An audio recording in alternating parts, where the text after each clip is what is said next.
Given all of the stuff I just framed there, where do you think we are? 2026. I know that's been my repetitive mantra here, but Yeah. as we look 2026 and forward, Mike, Yeah. how does AI transform the way that you see the content field and the practices and the things we need to pay attention to, whether it's policy, governance, all the topics we've Mhm. touched on?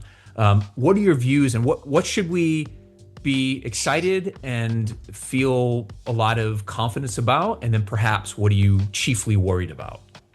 Yeah.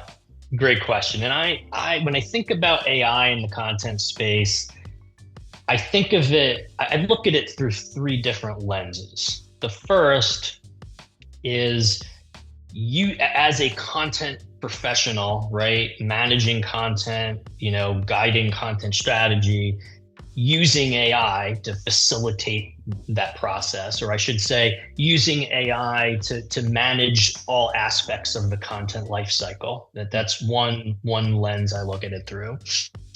The second is how do we make our content more readable for AI, right? Knowing that AI is now like part of the audience, right? Right. Right. And the third is, and it's related to the second, but I think there are some different solutions in here. So I kind of look at it as its own thing.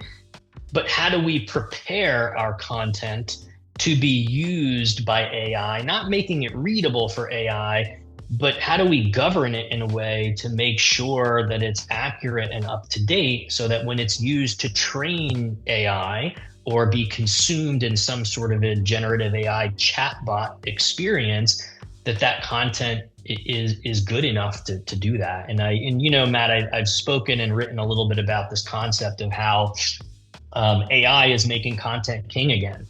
Like, for those of us like working in large enterprises, we all know for years and years that there's a lot of garbage content out there floating around in portals and SharePoint sites and intranets and all over the place. And it's just been one of those problems that there's just been a certain level of acceptance of like, this is just the way it is, and Right. unless we can fully centralize this and govern it, it's going to remain a problem. And it's very hard to fully centralize that and really get a handle on it.